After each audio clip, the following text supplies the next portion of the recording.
Hello, and welcome back to another episode of More Than Milestones. I am so excited today to be here with Nina Nesdoly, a stress management speaker and researcher, who's here with us today to really dive into all things recognizing burnout, building resilience, burnout and stress and motherhood, all of it. And I'm so excited for this conversation. Nina, thank you for being here. And I'll turn it to you if you want to just tell us a little bit about who you are to start, and then we'll get into it. Thank you so much for having me. I'm so excited to speak with you today about all the topics you just mentioned. I am Yes. a stress management and burnout prevention speaker and researcher. So you just listed off all of my favorite things to talk about. We're going to have so much fun. And I love as it. for a little bit of background about me, I have a bachelor's in neuroscience, master's in management, and I'm currently a PhD candidate doing research on stress at work. I also, as a speaker and workshop facilitator, work with organizations all over North America, helping them learn strategies for stress management, for healthier teams, and better work life balance. Oh my gosh, incredible. I figured we would start kind of just talking on like the background on burnout, right? Like we all hear burnout, we hear stress, we hear, self-care, all of that stuff. But I think kind of starting with defining what that means. And I have to say, so the whole reason that I found you was because a reel that you stitch popped up on my For You page. And it was so powerful for me. And I was like, I have to talk to her. And it was the one where someone was basically saying like, what's the point? Like she was like, what's the end goal when life feels monotonous? Like, what is the point? And in your response, you said it's the journey, not the destination. But you also, which I know is something that we hear often, but like, why is that how our brain works? Because I think you have a unique understanding of why that really is true. And I would just love to kind of hear your thoughts on that reel because it was so powerful for me. And I feel like it would be powerful for a lot of people to hear just to kick this off. We often have this belief that we're going to achieve something or get somewhere or hit a milestone and have this sense of reward, accomplishment, or completion that's going to feel really good. And we do have moments like that where we finish a project, we get something in our lives, we have a big celebration, and we get to experience this really wonderful moment of joy and happiness and excitement. But all of our emotions and all of our states are temporary and associated with the moment in front of us. So it's incorrect to think that if we achieve something or we reach a major milestone in our lives, that we are then going to feel better forever. And we're just going to feel happy and fulfilled from now on. And the way that this ties into our brains is through dopamine. In popular culture, there's a bit of a misnomer that dopamine is purely for reward. So you'll hear people talk about getting a hit of dopamine when we get something, accomplish something, when we like posts on TikTok, even. In reality, the function of dopamine is a bit more complicated than that. And dopamine is being released to drive us towards rewards and also to motivate us to get away from things that aren't going to be good for us. So we get dopamine from the pursuit of goals that we're excited about. We get dopamine from doing things that are challenging and interesting to us. And so if we are putting all of our energy onto an end goal only and saying, well, I'm going to feel great when I get to this end goal, when I accomplish this thing, we're depriving ourselves of all of this potentially great experience in the meantime that comes from the doing and the living and enjoying the process. That's where our brain is actually releasing dopamine to drive us forward. And when we have a sense of accomplishment, when we finish something, dopamine actually falls off a little bit after that because we did it, we got it, we're good. And to get Wow. that great feeling again, now we have to find something new to do and to be excited about. Wow. Okay. I feel like that is such a powerful explanation because it really is so true that we are like constantly as a society really like looking for the next thing. Like what's the next goal? Now I'm getting married, now I'm having kids. You graduate college, you get the job, you do the project. Like I don't think that's something that we often think about, that the dopamine, like the joy is in the doing. And I think you said one thing in that reel that I think really, really hit the whole message home for me.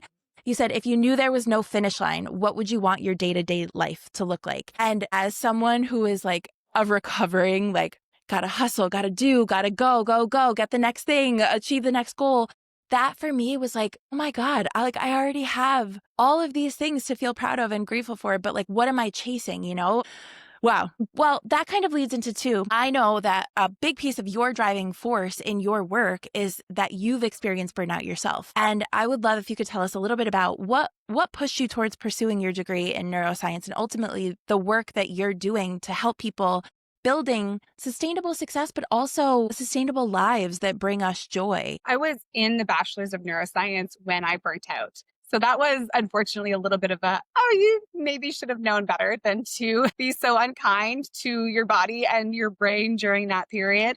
But at the time, I Wow. didn't know what burnout was specifically. So I didn't know exactly what I was experiencing. My dad had gone through his first round of chemotherapy for leukemia, and I was getting back into work and classes. I really overwhelmed myself. I took on far too much. I had this notion in my head that I had to make up for the time away when he was sick and when I wasn't able to do as much.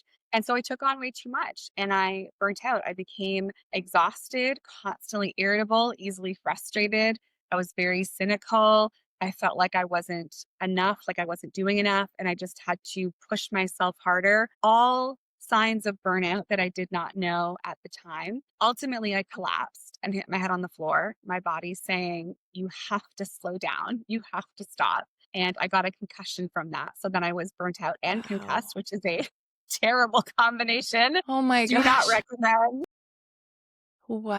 So my interest in burnout actually came later. And it was looking back at that experience when I realized, wow, I was showing all three of the dimensions of burnout, which we can talk about in a moment. I went into my master's in management because I've become very interested in organizational psychology during my bachelor's degree, people's experiences at work, and wanted to understand how I could make people's experiences at work better. It was my master's supervisor who said, hey, you've got this background in neuroscience and mental health.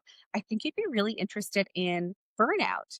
And sure enough, I was. It tied in all of my academic interests and some personal life experience. And so that then became a major focus of my research and now also the consulting, speaking, and workshops that I do. Wow. Wow. I feel like it is such a hard, again, it's such a hard thing to really even separate yourself from society and your whole life. We're told to hustle and produce and make sure you can provide and all of these things. And I think it can be hard to even understand what really productivity versus rest really means. Like, can you even really find a balance between those things in today's day and age? What are your thoughts on that? I think it's possible, especially because some of the messaging that we're taught that doing more is going to get more return, we've really gone past that being true in today's day and age. That attitude comes all the way from the Industrial Revolution, where having people on the line all day on a production line meant that we produced more products. So doing more work gave more return. That's no longer the way that we are working in our society. Such a knowledge based society, and our jobs are designed very differently now. And manufacturing and AI and machines have taken over a lot of these kind of repetitive tasks where doing more produces more. And now we understand too that if we take that attitude with human beings where we say, okay, doing more produces more, there's a point where that stops being true. And that point is burnout. Now, doing more is exhausting. People are off work, people are absent, people are not doing well. The data shows us that when people are well, organizations perform better. So putting more effort and more work in all the time is not only harmful to individuals and our own well-being, it's actually not the most profitable way to approach work and business and our careers either. Yeah, I mean, that makes complete sense. So I know you mentioned a couple of the early signs of burnout, right? But can you explain a little bit about how do I know that it's not just stress? How do I know that I'm entering the burnout phase where like I'm getting into dangerous territory here? I really need to think about resetting, how do you gauge that when life can feel so stressful just, kind of on the regular? I like to use the World Health definition of burnout, which is that burnout is an occupational phenomenon resulting from chronic work related stress that hasn't been successfully managed. Now we're understanding Wow. more and more that there's other different ways that burnout can kick in as well. There's an inventory that was published a couple of years ago for parental burnout. We're starting to understand that there's other places where burnout can happen and can look a little bit different. In my work, I'm mostly looking at the workplace. So that's the definition that I like. And that one specifies three different dimensions of burnout: exhaustion, cynicism, and reduced professional efficacy. Exhaustion is where you're becoming constantly chronically fatigued, run down, irritable, and easily frustrated. You're not going to feel refreshed after the weekend. You might be experiencing a huge reaction to even the smallest things that, like, 2 months ago, if someone didn't return your phone call, you would have been like, oh, well, they're busy. Now, if someone doesn't return your phone call, you're like in the bathroom crying, eating your Thai food and being like, oh no, I will never be okay again because it feels so much Yeah. bigger than it really is. That's exhaustion. Everything feels massive because of changes in our brain where it's becoming harder to regulate stress. In the Wow. cynicism dimension, we start to become really pessimistic, really distrustful. We might feel like other people are out to get us or like offers to help and support us are not legitimate. And in the reduced professional efficacy dimension, we start to feel like we're not good enough, like our work isn't good enough. And so this is the trap that I really fell into when I burnt out. I was burnt out. And so I was pushing myself more, trying to make up for lost time that I had taken off or stepped back when my dad was sick. That was actually burnout, tricking me into thinking that I wasn't doing enough and I had to push more. So if you find Wow. yourself in this trap where you're like, oh, I feel like I'm not doing enough, even though I'm doing so much, it can be a sign of reduced professional efficacy, which is part of Wow. burnout. Yeah. I mean, whoa. I for some reason had no idea that there were actual definition, like pieces of that. And I guess what that kind of leads me to in my head at least, especially as working parent, like how, right? Like how do you find a balance in work and life when you're a parent? And I guess really even more so when you are not in a managerial position in a way that, or, that you can cultivate your work environment. How can people who are navigating that, but still want to be there or still need to work there, how can someone create their own work-life balance and positive work experience and avoid that burnout if they are an employee who has to show up? For people who are working parents, I think it's really important to recognize that some phases of parenting are a life phase where work life balance might not be a realistic aspiration. And it's more about asking, okay, how can I stay as well as I can during this period of time versus how can I have this idyllic work life balance where I'm only going to work so many hours and then I'll be the perfect mother on the weekend. Parenting is a full time job. And then you also have a full time job. So if you have small children in particular, there are going to be phases where looking for work life balance and is it all possible? Maybe not for that phase, but we can ask, okay, how can I stay well during this period? And how can I keep making my well being a priority? Because even when we don't feel incredible doing things to relieve stress or for our mental health, everything makes a difference. Everything matters. It's like how every time you drink a glass of water, it matters. It contributes to your hydration. If you are very, very dehydrated, you haven't had water all day, having one glass of water may not make you feel totally perked up and rejuvenated and refreshed, but it's better than if you didn't have that glass of water at all. And so with full-time working parents, this is kind of the approach I like to take of, okay, we maybe are not going to get to a place where you're going to feel the best that you felt or you're going to feel the same as you felt before children. But we can get you to a place where you are regularly doing things that are good for your well being and by extension are good for your children's well being because now you're better able to show up as a parent. So, with those three dimensions of burnout that I just mentioned, emotional exhaustion, cynicism, and reduced professional efficacy, check in with which of those dimensions seems most relevant because how we address each of those dimensions is a little bit different.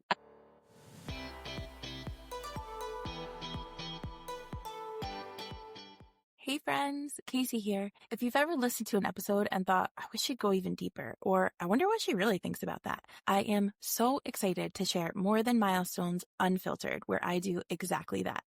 More Than Milestones Unfiltered is my private Substack community where I share 2 exclusive podcast episodes every single month. 2 episodes that will never make it to Instagram or the public feed. These are the even more raw, unfiltered stories, harder conversations, and the that's a story for another day moments I usually hold back on. If you want to join me there, just head to the show notes or my link in bio and subscribe. I'd love to see you inside. Emotional exhaustion is really well supported, coped with through personal well being habits. I have an ebook called Burnout 101 that people can download on how to take really effective breaks and incorporate stress relief into the day. so that you can get stress out of your system and bring in good habits within the workday and as a parent. Kids need to learn stress management and regulation too. So if you can come up with any kind of activity where you're like, you know what, I want to scribble, my 5-year-old can also scribble. Great. Do it together. Get everybody involved. Yeah. If cynicism and reduced professional efficacy seem like the ones that are really the front runners, that's more work related. And so the tool that I have available for that is called the Burnout Toolkit. It's an assessment you can take that goes through 6 areas of work that are really high risk for burnout and gives suggestions for how to address each one. So you basically take a little assessment. The ebook will come back and say, okay, this area is probably your most important focus, and then direct you to another page with some ideas on what you may be able to do to address that. That's amazing. And I'll put links in the episode description to those things as well, so they're easy to find. But something you said really stuck out to me, and I will never forget. It was probably 3 years ago. I think my youngest he had to have been like under a year. And I remember sharing on Instagram that it was very hard for me to carve out time for self-care or prioritizing things that made me feel good because I felt so guilty about it and because I didn't have the capacity to do what I was seeing all over social media being presented as self-care, right? Like I had time to like take a shower. And for me, that truly felt like self-care in that season. Was it actually self-care? Maybe not by definition, but it's like the one thing in that season that I could carve out for myself. And I think sometimes we get so caught up on, is this enough self-care? Or if I can't do this, big girls trip for self-care, I just shouldn't do anything at all. But it really can be something as simple as whatever you have the capacity for in that season, whether it's a 5-minute walk or taking the shower by yourself or drinking a glass of water, I feel like, especially for parents like that for me was such a big moment of it can be anything. It can be anything that helps me reset and take a few deep breaths and, yeah, It I love can be that. anything. The all or nothing Yeah, attitude towards well-being gets us in so much trouble when we say, I can totally. only take care of myself when I have a whole day for it. And that's not actually how your brain and your body work, anyways. Totally. It Yeah, only takes a couple of minutes to do something to relieve stress. If all you have time for is to stand at your desk in between meetings and shake out your arms and shake out your legs and let some tension out of your body, do that. Do that thing. It still helps. We would never tell someone, oh, if you can't eat 5 servings of vegetables a day, just don't eat them. But with stress, we do kind of take this approach where we're like, oh, if I can't do a whole weekend of self care, I'm just not going to do it. Do the 5 minutes, do the 10 minutes, do something for totally. yourself when your kid is asleep, and then go to bed yourself. Yeah, and know that it's going to change. I mean, even now, I feel like I think about what I'm able to do now for self-care. I can go take a 40-minute walk and I'm not anxious the whole time worrying about my kids. I couldn't have done that a couple years ago. It just wasn't that season. And I feel like being able to take a step back and do the small thing, knowing that it's not forever and you're going to be able to build and build as seasons shift. I think it's so important. And I feel like that is the perfect segue into our next part that I would love to dig into really burnout and parenting and raising resilient kids specifically, because I think where the intersection for me, looking through all of your information, all the great stuff you share, was when you talked about the current generation calling out too much, asking for too many mental health days, because at the root of it, not having the chance to practice building resilience is now impacting them in adulthood and in the workplace. And so I would love for you to just talk a little bit about the way that you explain resilience. I think it's so helpful about it not just being about mindset. I would love if you could kind of share with us, what does that even mean, raising resilient kids or resiliency in general? So, resilience is your capacity to bounce back and maintain your functioning during a difficult experience. And so, when we are displaying resilience, a couple of steps happen. First, we encounter something really challenging, and then we become stressed. We rise up to that challenge, we deal with it, we cope, and then we have this return back to our normal baseline state. And for a long time, people thought of resilience as kind of this mental toughness state where you just can be and feel resilient. But we're learning more and more in the research that resilience is biological. It's based on not only what's going on in our minds, but also the resources that our body has available. This is different hormones and neuropeptides that your body needs to mount a stress response, deal with that challenge, and then come back down. So we have a couple of different facets of resilience. We have our psychological resilience where we've learned skills, we understand how to cope with things. And we also have the physiological part of our resilience where our body needs to have the physical resources available for us to cope with things in our environment. And so the biological resources are there, naturally are part of our body. We might have some fluctuations and different levels available, just genetics kicking in, but we've all got the ability to be resilient. And throughout our lives, as we grow up, we train our resilience. We get to learn how to respond to stress. We get to learn how to do difficult things, how to cope. And hopefully we attain some proof that we can. We can do difficult things. We can bounce back and we will be okay. And we get this best of all through moderate adversity, moderate challenges. When adversity is too high, this becomes a risk to our physical and mental health. So, something like the COVID-19 pandemic that our current generation of young workers experienced during a very prime time of their development is not a great opportunity to build resilience. That's where we're using resilience, but that is too high of a level of adversity and too uncontrollable to be a great chance to build resilience. On the other end of the spectrum, if something is not adverse enough, we just aren't experiencing any challenge. We're not stretched. So if we have our smartphones delivering everything to us so quickly that we never have to be frustrated or want for anything, and the food shows up on Uber and the order shows up on Amazon, and we have all the answers at the tip of our fingertips, well, now we're also not getting to practice resilience because not much is being asked of us. It's when we have moderate adversity, that middle place where we are on a sports team and it's hard and we're training and maybe we lose and it sucks, but we have to be okay with that. Or we have a conflict with a classmate, if we're talking about the younger generation, where it's uncomfortable, but we figure it out, we navigate it, and we get through it. Or even just going to school or being in a new job where we say, man, this is really hard. I'm not feeling great today, so I'm going to have to figure out how to show up again tomorrow. These are the chances to build adversity. So, Gen Z, as they're entering the workforce, is in a bit of a challenging spot where they've had both ends of the spectrum a lot. They've had a lot of obstacles removed in this age of easy access to resources and information, but they've also been exposed to a lot of really massive world events and stressors that are extremely overwhelming.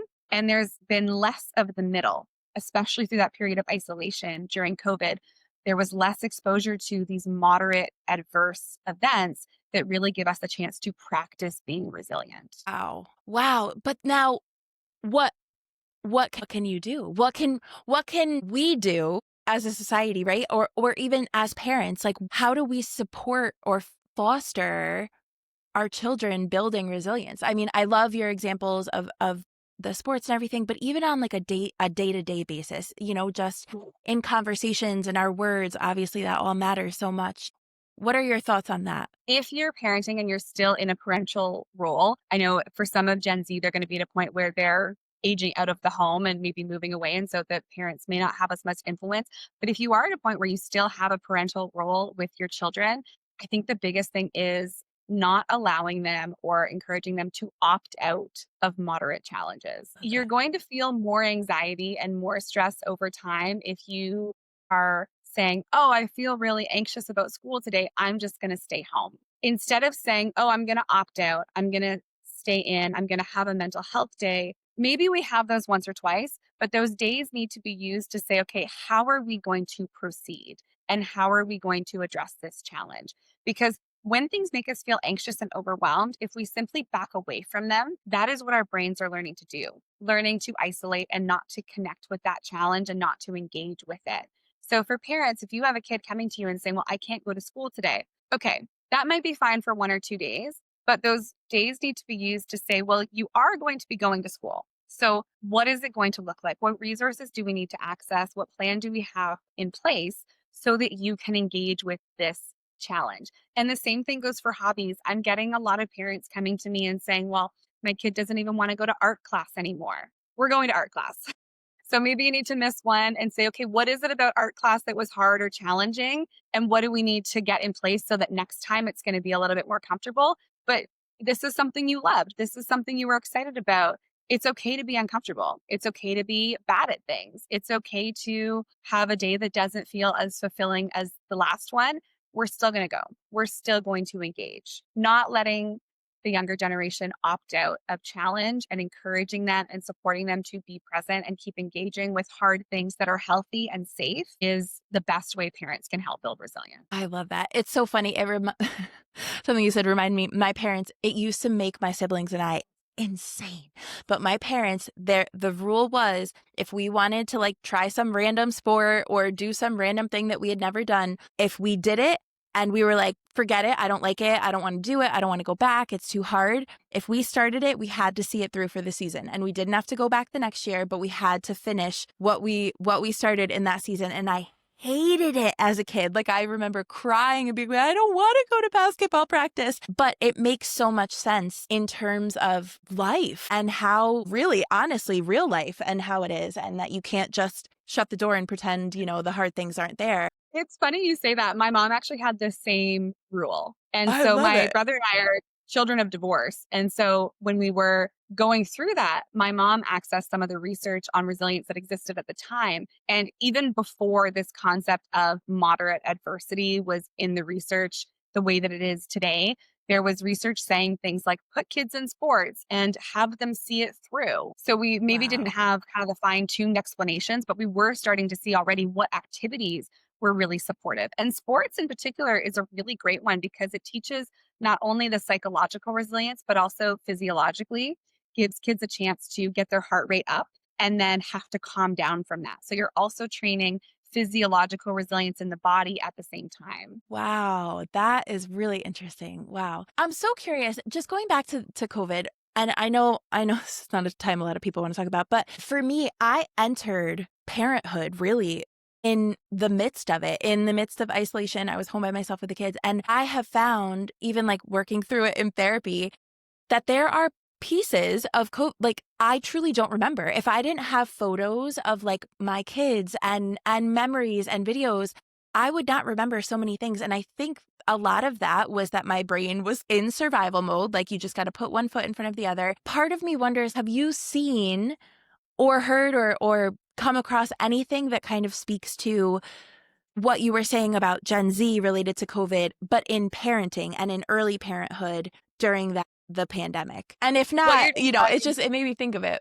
Sorry, go ahead. yeah, what you're describing, this experience of not remembering things during COVID, is it's partly survival, but it's also partly because we lost a lot of our markers of time passing. So when we have a lot of monotony in place, our brain doesn't record it the same way because it says, oh, we're doing the same thing every day. We don't need to make memories out of this. So if you had, the special activity that you did for someone's birthday was, we're going for a walk today. But also the special activity that you did because it was Tuesday was, we're going for a walk today. You're just Totally. not, your brain is not separating those out into individual events in the same way. And so it creates this sense of losing time and not remembering things because your brain is like, well, we don't really need this. And there's not anything to denote specific dates and times. And we had these really large chunks during COVID where that was the case, where every birthday looked the same, every anniversary looked the same, every meeting looked the same. They were all on Zoom. And so your brain is like, well, Yeah. I don't need. Wow. Wow. That makes total sense. But how fascinating. Oh my gosh. So, related to parenting, I know that you talk a lot about how burnout and anxiety are contagious. And I think that I myself and I'm sure other parents need to hear that and understand that because I think sometimes we get so caught up in just doing the things, taking care of the things that we don't realize that even if it's our tone, it's the way we're presenting ourselves to our little ones, the way we're reacting to them. I would love if you could talk just a little bit about what you mean when you say that burnout and anxiety in parenting are contagious. Emotional contagion is this phenomenon where our emotional states spread to the people around us. And it's exceptionally well researched in teens and also in parents. It's most true for high valence and high intensity emotions. So if you're just feeling like a little bit annoyed because gas today was 5 cents more than it was yesterday. And you're like, well, I'm annoyed that I didn't gas up. Your child is probably not really going to notice that. But if you're experiencing a really high degree of anxiety, burnout, these emotions and states that are a lot more pronounced, then your kid is definitely going to notice and take on some of that. I mentioned earlier when I was talking about emotional exhaustion that one of the things that happens with that dimension of burnout in particular is you become more reactive to stressors, more reactive to small things. There was a study of adults who were burnt out versus adults who were not, where the adults who were burnt out had a harder time calming themselves down after hearing a loud noise than the adults who were not burnt out. That's just a loud noise. Think about the stressors we encounter in our day to day life. Your kid is smacking spaghetti on the wall. Your boss is calling you. Someone accidentally threw the new red t shirt in with the whites. These are all actual problems to begin with. Now add burnout or a high level of anxiety to it, and it triples, quadruples, 10x's your reaction. So if you're there in full blown panic, overwhelm, screaming, anxious reaction, absolutely that's going to be transferred onto your child. And it's a really hard thing to hear.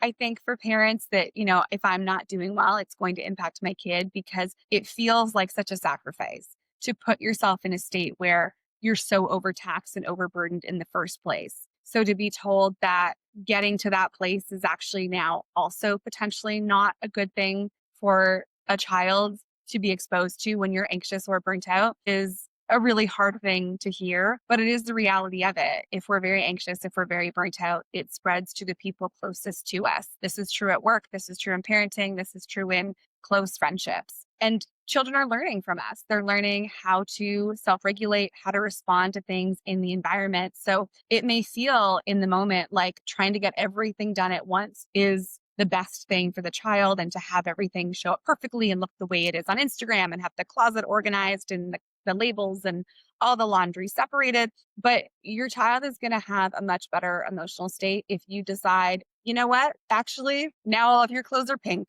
because that red t shirt went in with the whites. And also, you're 4. So why am I bothering to fold your stuff up in the first place? You now have a pink drawer of clothes. Let's move on. Totally. And I agree. I know it is hard to hear for sure, especially coming from someone who has navigated it, and it doesn't feel good even when you're in that. But I think it's important to hear because I think it really speaks to how important that self-care and managing your stress really is. And that it's not selfish to do that, that you're actually it is in the best interest of yourself and your family and your loved ones. But I know that can also feel really hard at times. So I would love if you could just share with us some of your most practical tips for maybe the parent that just heard that and is like, well, great. What am I supposed to do now? I'm ruining my kids too. And I have to feel bad about that, which is not the case. But I know that that's where our minds go. I would love to help reframe that as a wrap up here. Like what are your most practical tips of relieving that stress and showing up the way that you want to when you're feeling really overwhelmed and it feels impossible? When you catch yourself in moments of overwhelm, anxiety, burnout, feeling really high, it's better to stop and take a moment to relieve the stress and involve your child if that's going to make the most sense than it is to try to push through the states and experience those emotions yourself and also transfer them onto everyone else. And this is applies in the work setting as well. It's the same advice I give people at work. It often feels like the answer is going to be get everything in front of us done. We see the spaghetti on the wall, the situation in the dryer, the email from the boss, and we get so overwhelmed and we're like, okay, I just need to get to everything as fast as possible. But when you're overwhelmed and when you're anxious, your brain is functioning in a fundamentally different way than when you are focused and calm. And trying to jump from one to the other very suddenly is really difficult to do because now you're using your brain in a completely different way and you're asking it to do this huge flip flop. So when we find ourselves in these moments of overwhelm, anxiety taking over, it will actually be faster, easier, and a lot smoother to address the things that we're overwhelmed by if we stop for even just 5 minutes or even just 2 minutes and say no spaghetti or laundry or phone call right now. We're going to have a little dance party for 2 minutes. We're going to go for a walk for 5 minutes. We're going to get out a big piece of paper and scribble for 3 minutes. Heck, if you live in the suburbs, go outside and scream. Whatever it is, get the tension out of your body, make that your priority. And then you can come back in and say, okay, you know what? I can return that phone call in an hour. The laundry already ruined. It is what it is. Now we're going to get the spaghetti off the wall. Here's the order we're going to tackle that in. When we try to jump too quickly from overwhelm, anxiety, and burnout into focus, productivity, and getting things done, we kind of create this glitch in our brains where now we're trying to do all of these things from a totally different system that is actually not going to allow us to do those things well. So we want to get into the middle. We say, okay, I'm anxious and overwhelmed right now. I'm going to go into a place where I'm focused on my well-being, relieving stress, get the tension out, and then I'm going to shift into dealing with the challenges in front of me. And if you can, take your kids along for the journey. And if you can't, shove them in something where they are occupied. Tell for 2 minutes. That's I where love iPad it. comes in. Yeah, exactly, right? And don't feel bad about it. If you need the time, you need the time. Everybody needs to reset. I love that though. I think that's so helpful. And I think it's so true what you said about, okay, if I just hurry up and check this stuff off, but then I find that makes me even more irritable because all of those other things are still happening that were stressing me out. And now that's stressing me out on top of me stressing myself out trying to get it done. So just stopping and resetting, I love that. I feel like that. I'll never forget. Someone told me when I was feeling really anxious, and I can't remember who it was, when I was feeling really anxious, to put my back against a wall. And because that reduces the input that you're getting from like one part of your body, right? So instead of getting it from all around you, you've cut one area out. And even that, and sitting all the way down and having like as much of my body in contact with the surface was really helpful for me as a starting point, like to just reset. So in case that's helpful for anyone else out there, noise canceling headphones are also really good too. Yes. All of these I love little that things though. like breathing exercises, shaking it out, a little meditation, anything that you've heard that is good for you, it is. And it works. You just need to interrupt the overwhelm and decide to do it. Totally. I love that. I love that. Oh my gosh. This was so helpful. Only other thing I'd love to touch on with respect to resilience is another piece of the recipe of what makes children really resilient that'll kind of tie this all together is positive social interactions. So there's a study that finds that when teenage girls are on the phone with their moms, their oxytocin levels go up. We get oxytocin from connection and bonding, and their cortisol levels go down. When oxytocin goes up, it actually helps to control the levels of cortisol in the body, to regulate it and bring it back down. So when you take a moment for yourself to relieve stress, let some tension go, and be well, you are now creating an environment where you're better able to engage with and support your children. You're making yourself less stressed. There's less stress and anxiety to transfer onto them. And you are actually helping them and you be more resilient too, because social connection is so incredibly powerful. So, all of these Wow. things tie together. Helping yourself as a parent to be well is going to help your children in just numerous ways that we could keep going forever with the research. It's not Wow. selfish to take care of yourself. It's not something to feel guilty over. It is as good for your children as it is for you. I love that. Oh my gosh. Wow.